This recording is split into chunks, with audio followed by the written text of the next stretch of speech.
11:53 p.m. Carlos Thompson had just gotten his 5-year-old daughter back to sleep when his phone rang. Unknown number. A woman's voice came through, weak, gasping for air. "Robert, I need you to change my will tonight." He wasn't Robert, but something in her voice made him stay on the line. "I'm dying," she whispered, "and I don't want to die alone." She had dialed the wrong number, but he answered. "Before we dive deeper into this story, I'd love to know, where are you listening from tonight?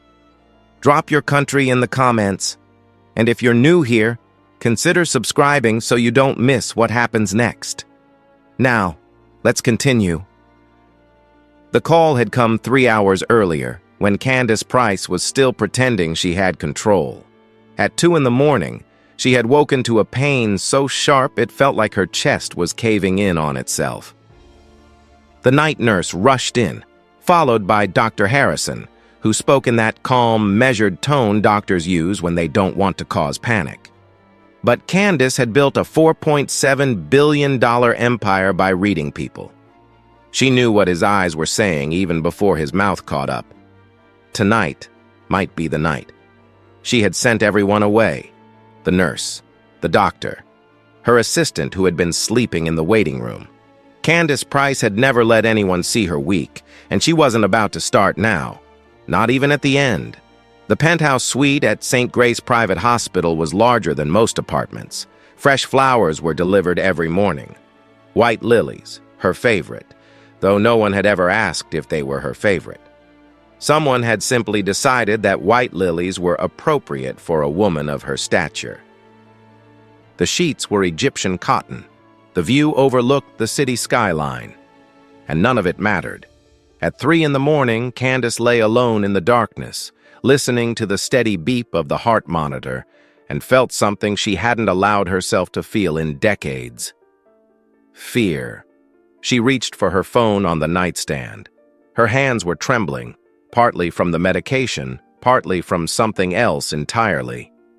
She needed to call Robert, her attorney. There were changes to be made to her will. The board of directors had been circling like vultures for months, and she refused to let them pick apart everything she had built. Her vision blurred as she scrolled through her contacts. The letters swam together. She pressed what she thought was the right name and held the phone to her ear. It rang once, twice, 3 times. Then a man's voice answered, deep and tired. "Hello? Robert? I need you to change my will tonight. I want everything to go to the foundation, not the board. Are you listening?" Silence on the other end. "Robert? Ma'am, I think you have the wrong number." Candace's heart clenched, not from the cardiac condition, but from the sudden, crushing realization that she had no one. Not one person in the world she could call at 3 in the morning who would simply answer and stay. "I'm sorry," she whispered. "I'm so sorry to bother you." She was about to hang up when her breath caught. The pain in her chest spiked, and before she could stop herself, the words spilled out. "I'm dying. I'm in the hospital, and I think I'm dying tonight, and I don't want to die alone." On the other end of the line, Carlos Thompson stood in the hallway of his small apartment, having just gotten his 5-year-old daughter Lelia back to sleep after her nightmare. The voice on the phone was that of a stranger, an older woman, clearly wealthy from the way she spoke, clearly terrified from the way her breath shook. His first instinct was to hang up. It was 3 in the morning. He had a shift at the factory in 4 hours. Lilia needed him rested, present, functioning. He couldn't afford to get involved in whatever this was.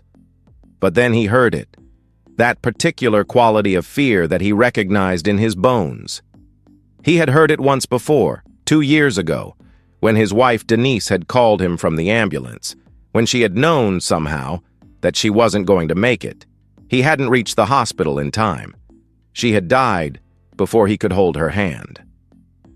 "Ma'am," Carlos said quietly, "are you okay? Is someone there with you?" A bitter laugh came through the phone. "No, I sent them all away. I always send everyone away." "Why?" The question seemed to catch her off guard. For a moment, there was only the sound of her labored breathing and the distant beeping of medical equipment. "Because I don't know how to let anyone see me like this," Candace finally said. "I've spent my whole life being strong. I don't know how to be anything else." Carlos leaned against the wall of his hallway. His apartment was small, just 2 bedrooms, a kitchen barely big enough to turn around in, and a living room covered in Lilia's crayon drawings. Denise had always said they would move somewhere bigger once they saved enough money. That day had never come. "What's your name?" he asked. "Candace. Candace Price." The name meant nothing to him.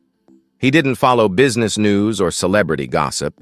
He worked his shifts, came home to his daughter, read her stories before bed, and tried to make it through each day without falling apart. "I'm Carlos," he said. "Carlos Thompson." "Carlos." She repeated his name like she was testing how it felt. "Why haven't you hung up yet?" "I don't know," he admitted. "Maybe because you sound like you need someone to talk to."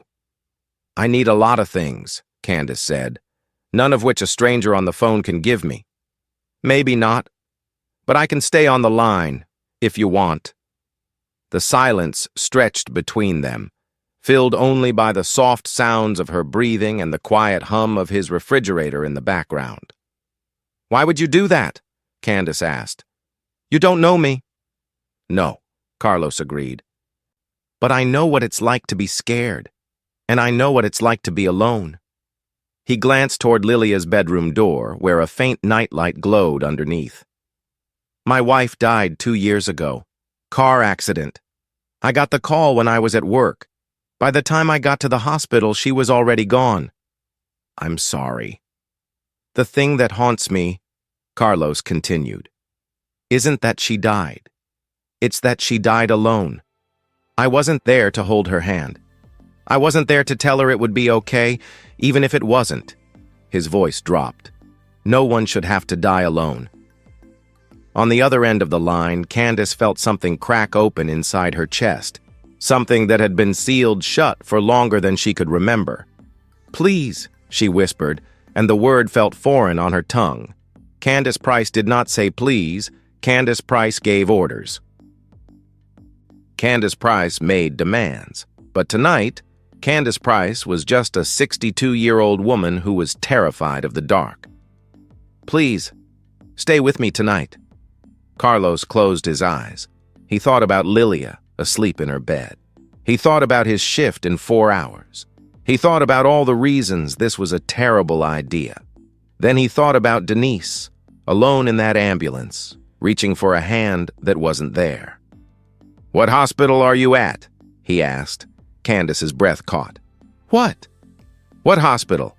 I'll come to you." "You can't be serious. You don't even know me. I could be anyone. I could be lying about everything." "Are you?" Another long silence. "No." "Then tell me where you are."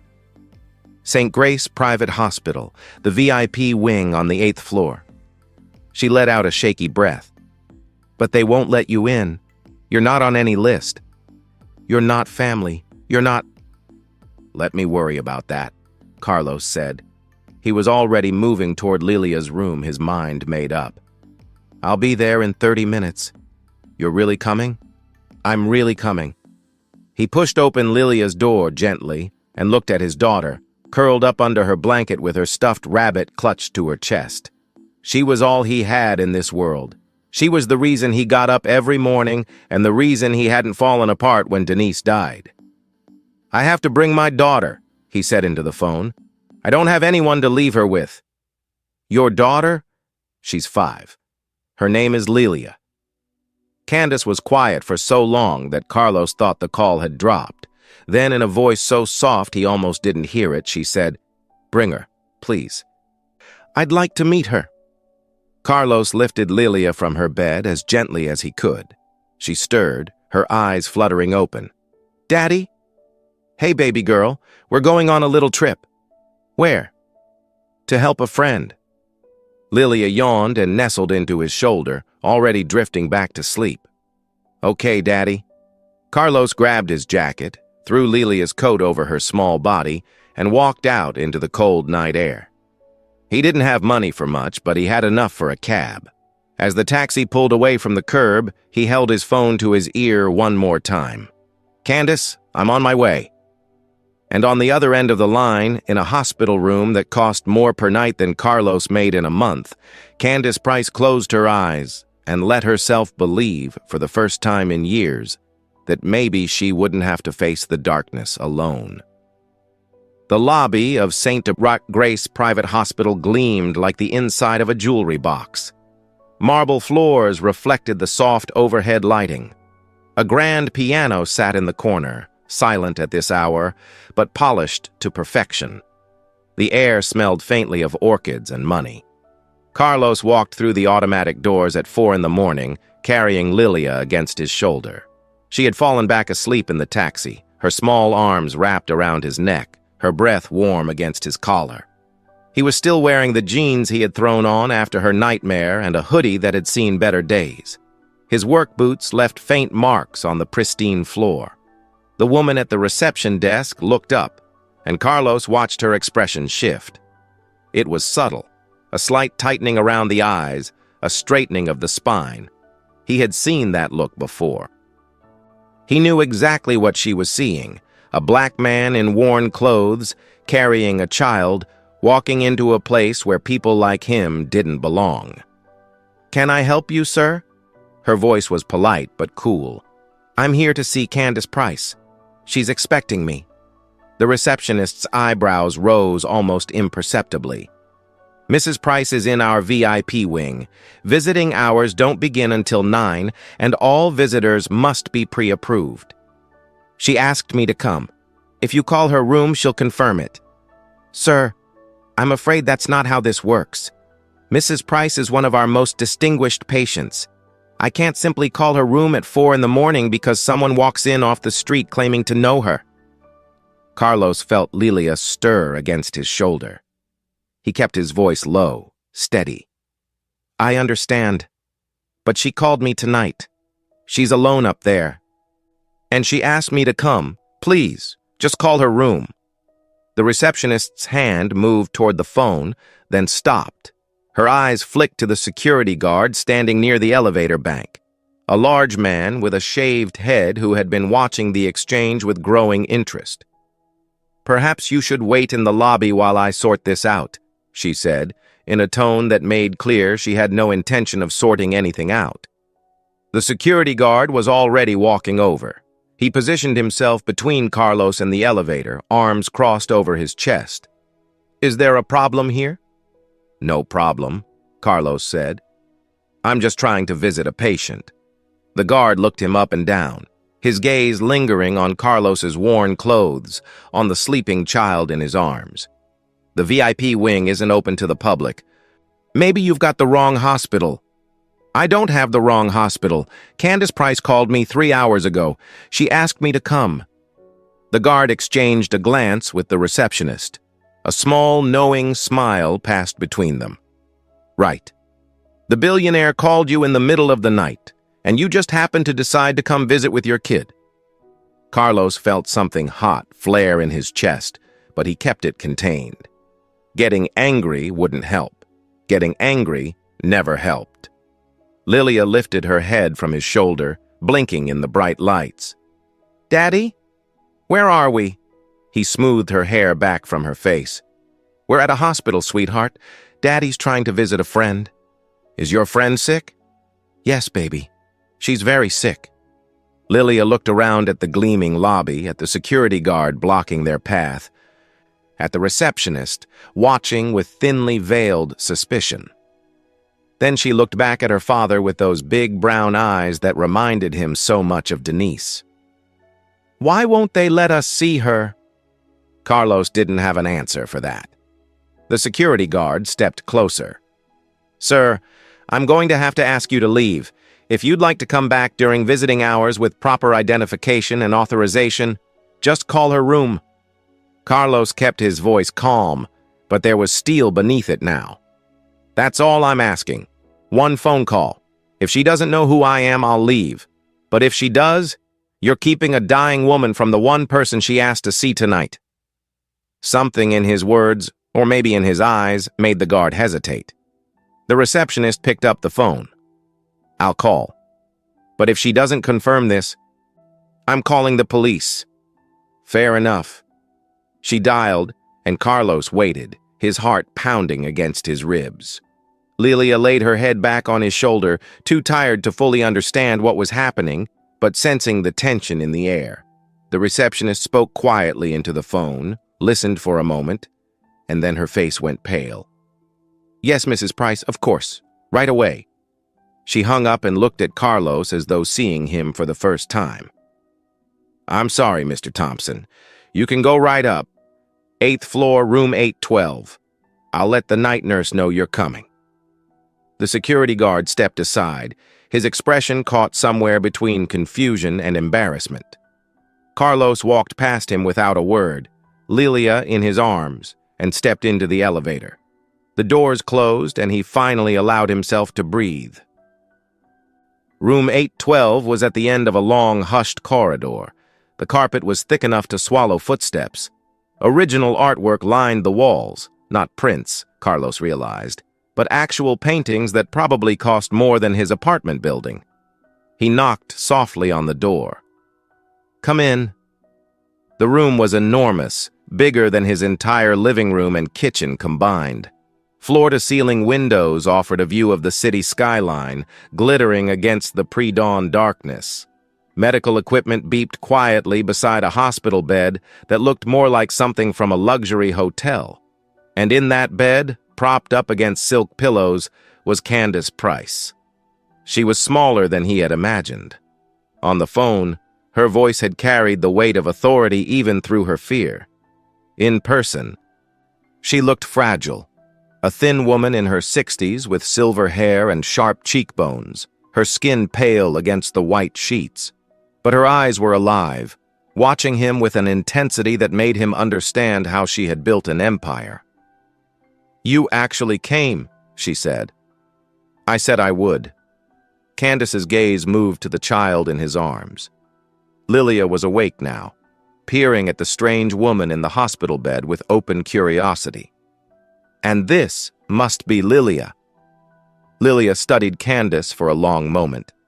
Then, with the directness that only children possess, she said, "You look sad. Are you sad because you're sick?" Candace's breath caught.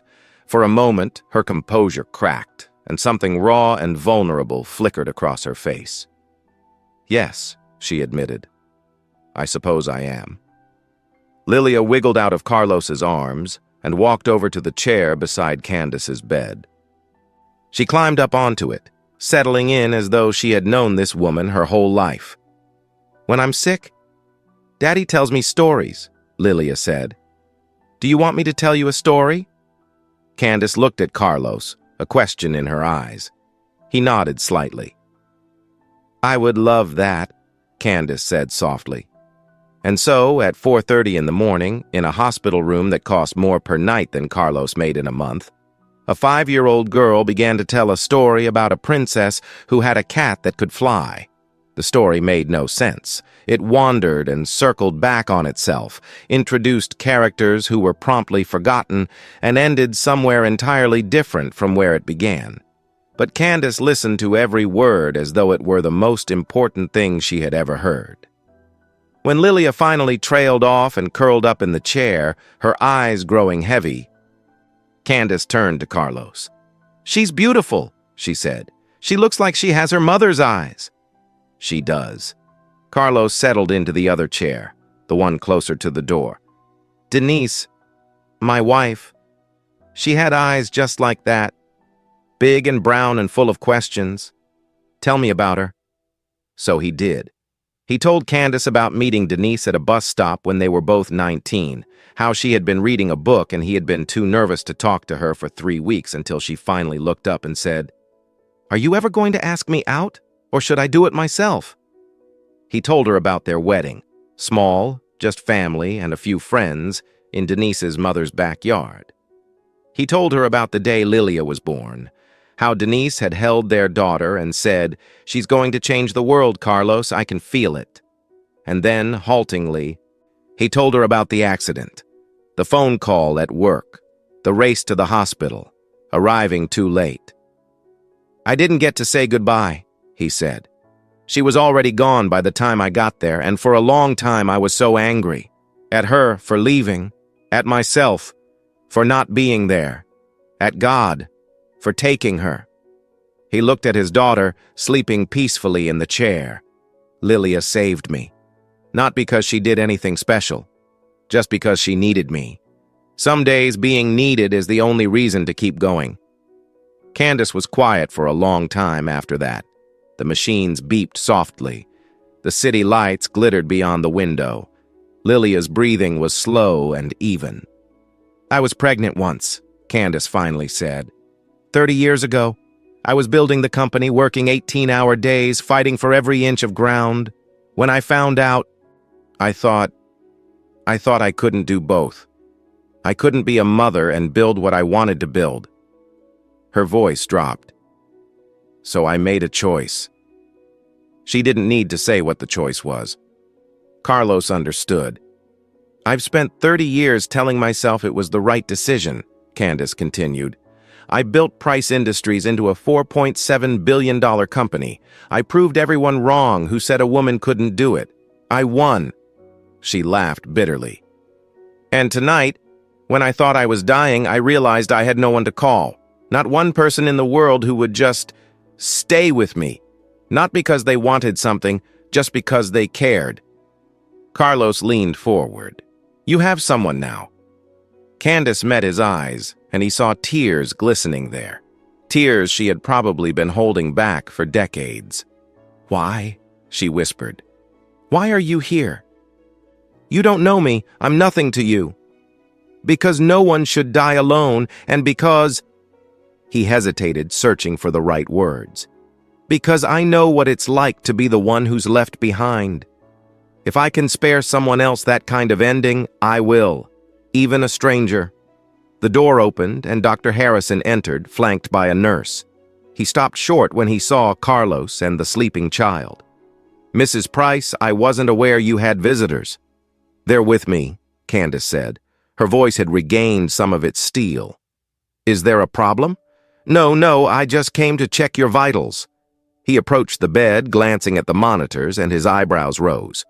"Your heart rate has stabilized significantly. Blood pressure is down. This is remarkable, actually. A few hours ago, I was preparing for the worst." Candace looked at Carlos. "Perhaps I just needed the right medicine." Dr. Harrison clearly didn't understand, but he smiled politely. "Whatever it is, keep doing it. I'll check back in a few hours."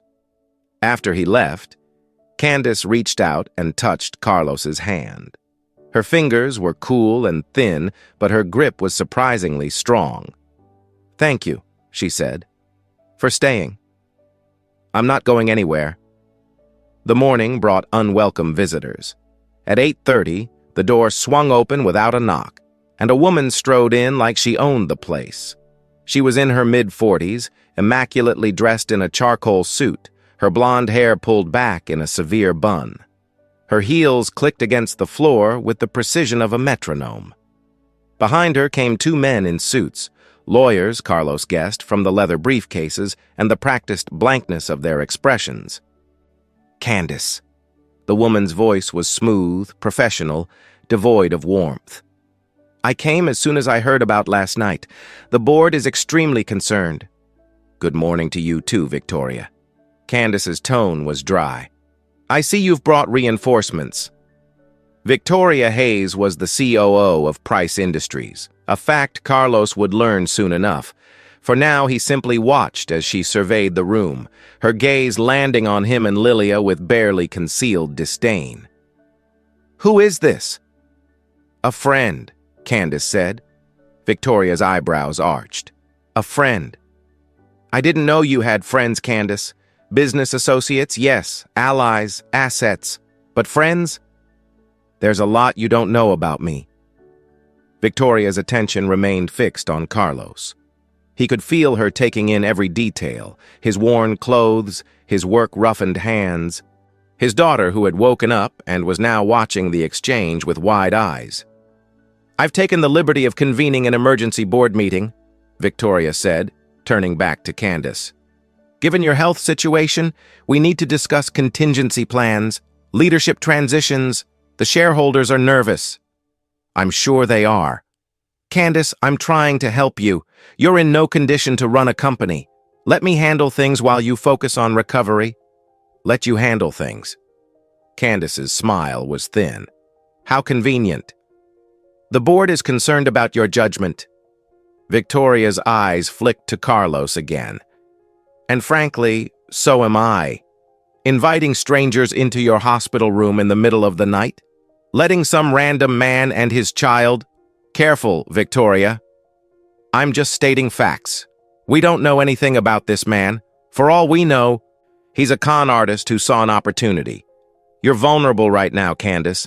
People take advantage of vulnerability." Carlos stood up. "I think I should take Lilia to get some breakfast. Give you all some privacy." He lifted his daughter and headed for the door, but Victoria stepped into his path. "Actually, I'd like a word with you. In private." Candace's voice cut through the room. "Victoria." "It's fine," Carlos said quietly. "Lilia, why don't you stay with Mrs. Candace for a few minutes? Daddy needs to talk to this lady." Lilia looked uncertain, but Candace held out her hand. "Come here, sweetheart. You can tell me another story." In the hallway, Victoria didn't waste time on pleasantries. "I don't know what game you're playing, Mr. Thompson, but it ends now." "I'm not playing any game. Please," she crossed her arms. "I've had you investigated. Factory worker, widower, barely making rent, and suddenly you're at the bedside of one of the wealthiest women in America? That's quite a coincidence." "She called me by mistake. I answered. That's the whole story." Victoria laughed, a cold, brittle sound. "Men like you don't get into rooms like this by accident. So let me make this simple. $100,000. You walk away right now, you never contact Candace again, and you go back to your little life with your daughter. That's more money than you'll make in 3 years. Carlos felt something harden inside him. "No." "No?" Victoria tilted her head, studying him like he was a bug under glass. "Mr. Thompson, I'm offering you a life-changing sum of money. You could move to a better neighborhood. Give your daughter a better school. All you have to do is leave." I said no. "Why?" Genuine confusion flickered across her face. "What could you possibly want from her that's worth more than $100,000? Carlos looked at her for a long moment, at her expensive suit and her perfectly manicured nails and her eyes that saw everything in terms of transactions. "You really don't understand, do you?" he said softly. "Not everything is about money. Candace asked me to stay, so I'm staying. It's that simple." Victoria's expression hardened. "You're making a mistake. You don't belong in this world, Mr. Thompson. You're going to get hurt, and worse, you're going to hurt her." She turned and walked back into Candace's room, leaving Carlos alone in the corridor. He stood there for a long moment, her words echoing in his mind. "You don't belong in this world." And she was right. He didn't. Everything about this place, these people, this situation was foreign to him. He was a factory worker from a 2-bedroom apartment. What was he doing here? But then he heard it. Through the cracked door, the sound of Lilia's voice telling another one of her rambling stories, and beneath it, something he hadn't heard before. Candace Price was laughing. He pushed the door open and went back inside. The confrontation came to a head that evening. Victoria had spent the day mobilizing the board of directors, organizing a video conference that filled Candace's hospital room with faces on multiple screens, men and women in expensive suits, all speaking in careful corporate language about leadership transitions and shareholder concerns and mental competency evaluations. Carlos sat in the corner with Lilia, watching as Candace fought back with a ferocity that belied her fragile appearance. But he could see it taking a toll on her. Her face grew paler with each passing hour. Her hands trembled as she gripped the bed rails. Finally, when the last screen went dark, Candace slumped back against her pillows. "They're going to take everything from me," she said quietly. "Everything I built." "Can they do that?" "They can try. Victoria's been planning this for years, positioning herself, building alliances on the board. She just needed an opportunity." Candace laughed bitterly. "I gave her one by getting sick." Lilia had been playing quietly on the floor, but now she looked up with a frown. "Daddy, I heard that lady saying mean things on the phone. About you. About us." Carlos's jaw tightened. "What did you hear, baby?" "She said she was going to make us go away. She said Mrs. Candace doesn't need us." Candace's expression shifted, something dangerous flickering in her eyes. "She said that?" Lilia nodded solemnly. Candace looked at Carlos. "I'm sorry. I'm so sorry you've been dragged into this. Victoria's right about one thing. I don't have friends. I have people who want things from me. I don't know how to be anything else." Her voice cracked.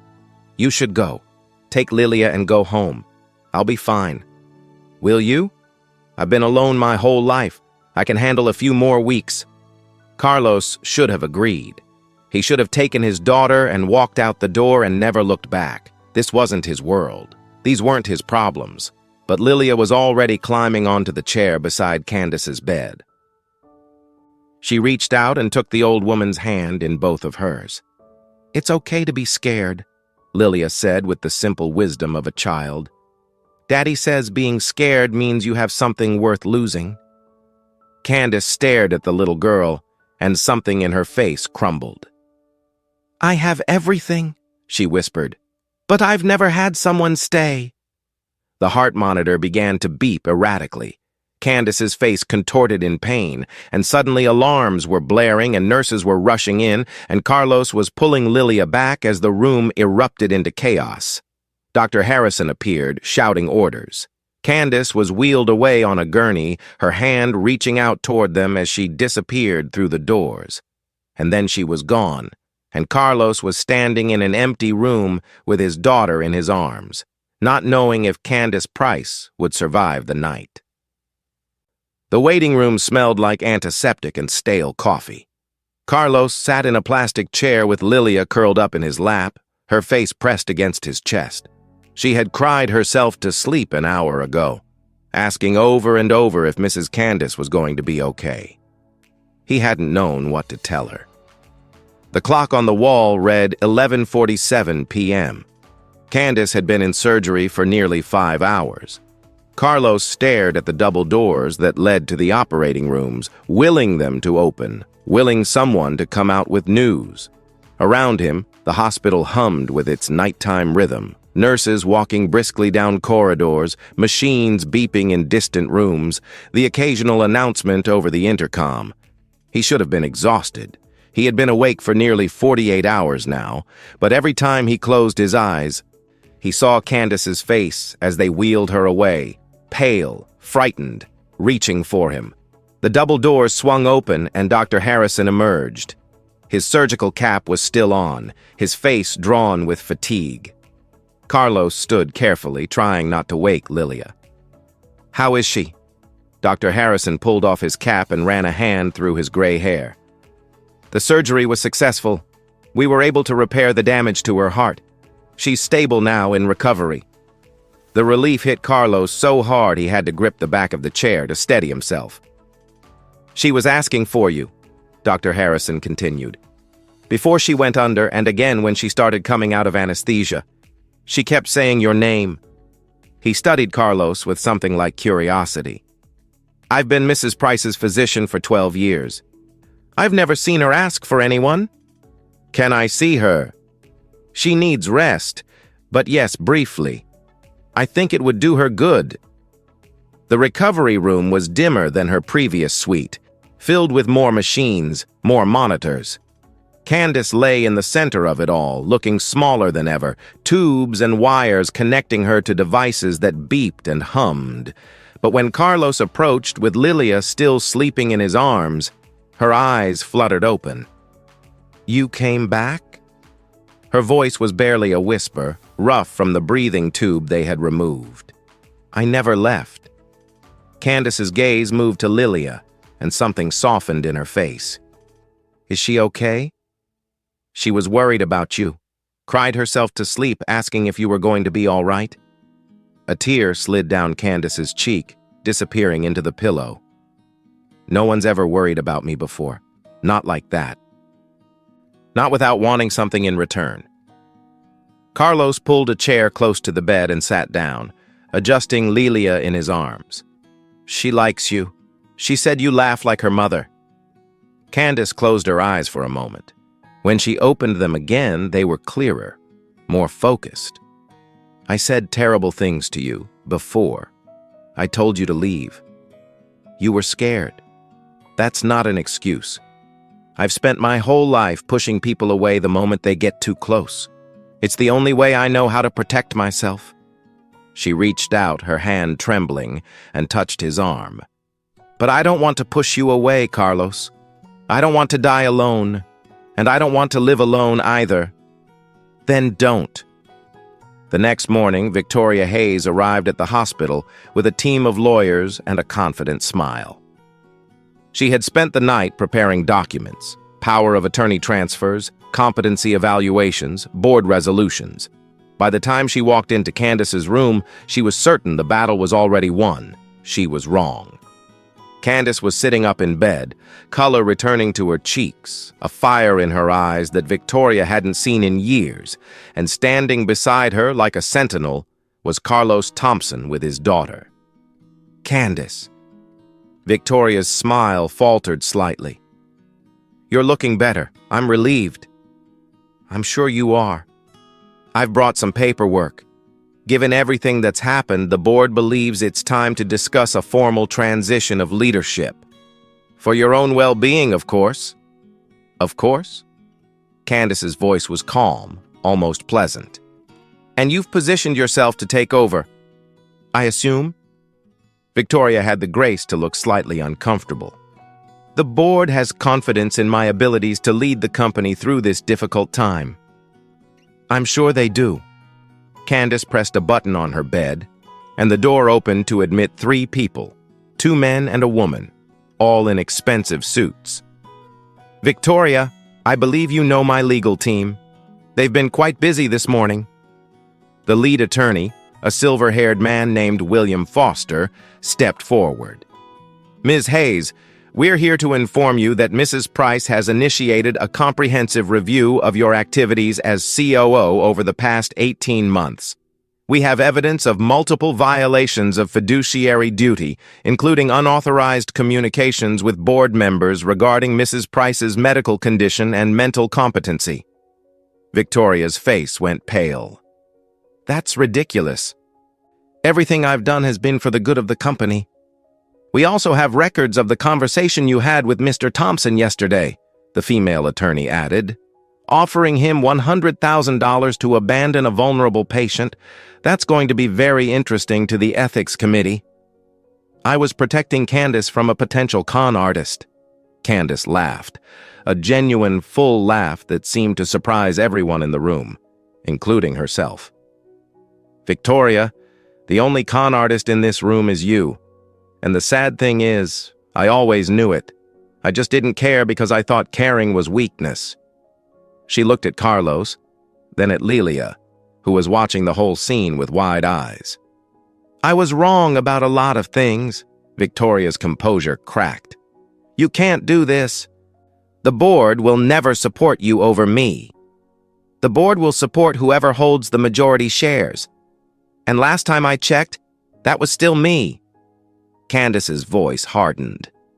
"I'm stepping down as CEO, Victoria, but not so you can take over. I'm appointing an interim leadership team while we conduct a full investigation into your conduct. And then I'm restructuring the entire company. You're making a mistake." "No, I made mistakes for 40 years, building an empire and calling it a life, pushing away everyone who might have loved me because I was afraid of being weak." Candace's gaze drifted to the window, to the morning light streaming through. "I almost died last night. and when I was on that operating table. The only thing I could think about was a stranger who answered a wrong number and a little girl who told me stories about flying cats. She looked back at Victoria. That's what I want to be remembered for. Not quarterly earnings, not stock prices, connection, human connection. Victoria gathered her documents with trembling hands. This isn't over. Yes, it is. Goodbye, Victoria. After she left, Candace slumped back against her pillows, the fight draining out of her. Carlos moved closer, concerned. Are you okay? I'm tired, she admitted. But it's a good tired. For the first time in years, I feel like I'm awake. 6 months later, the foundation launched. They called it Stay With Me, a support network for single parents and children who had experienced loss. It funded grief counseling, childcare assistance, emergency financial aid, and most importantly, community programs that brought people together. No one would have to face their darkest nights alone. Candace had stepped away from Price Industries entirely, selling most of her shares to fund the foundation. She kept enough to live comfortably, but the penthouse apartment was gone, replaced by a modest townhouse in a quiet neighborhood. She told reporters it was a downgrade. It was the first home she had ever actually lived in. Carlos never took a salary from the foundation, despite Candace's offers. Instead, he served as an advisor, helping to shape programs based on his own experience. He still worked at the factory. The routine grounded him, and he liked his coworkers, but his hours were more flexible now. He had time to pick Lilia up from school, to help with homework, to be present in ways he couldn't before. They didn't put a label on what they were to each other. Not yet. Maybe not ever. Some relationships defied easy categorization. Not quite romantic, not quite platonic, but something deeper and more durable than either. They were two people who had been broken by life and had somehow found their way back to wholeness together. On a quiet Tuesday evening, Candace came over for dinner. The apartment was the same one Carlos had lived in for years, small, cramped, the walls still covered in Lilia's crayon drawings. But there were new additions now. A painting Lilia had made of the princess and the flying cat and Mrs. Candace hung in a place of honor above the television. A photograph on the bookshelf showed the three of them at the foundation's opening ceremony, Lilia holding both their hands. After dinner, Lilia demanded a story. She curled up on the couch between them, and Candace, who had never read a bedtime story in her life before 6 months ago, opened a worn picture book and began to read. Carlos watched them from the kitchen doorway, drying dishes, his heart full in a way he hadn't thought possible after Denise died. When Lilia finally fell asleep, they carried her to bed together. Candace pulled the blanket up to the little girl's chin, while Carlos placed her stuffed rabbit beside her pillow. They stood there for a moment, looking down at this child who had somehow become the bridge between their two worlds. Back in the living room, they sat on the old couch, close, but not quite touching. The city hummed outside the window, distant and irrelevant. "Do you know what scares me the most?" Candace said softly. "What?" "Not dying. I made my peace with that months ago." She turned to look at him, and in the dim light, her eyes were bright. "What scares me is being forgotten. Living a whole life and leaving nothing behind but money and buildings. No one to remember that I laughed or cried or loved." Carlos reached over and took her hand. It had become natural now, this small gesture of connection that would have been unthinkable to her a year ago. "I'll remember," he said. Candace smiled, not the sharp, practiced smile of a CEO, but something softer, more genuine. The smile of a woman who had finally learned that vulnerability was not weakness. "You know," she said, "that night I dialed the wrong number. I thought it was a mistake. The worst moment of my life. Reaching out to a stranger because I had no one else. And now? Now I think maybe there are no wrong numbers. Maybe the universe just knew what I needed before I did." They sat together in comfortable silence. Two people who had been shattered by life and had somehow found their way back to each other. Outside, the city lights glittered against the darkness. Inside, the only sound was the soft rhythm of Lilia's breathing from the other room. What if the greatest love stories begin not with grand gestures or perfect timing, but with something much simpler? What if they begin with someone simply staying? Thank you for staying with me through this story. If it touched your heart, hit that subscribe button and turn on notifications. I share stories like this every week. And leave a comment telling me, have you ever had a stranger change your life when you least expected it? I'd love to hear your story. Until next time, take care of each other.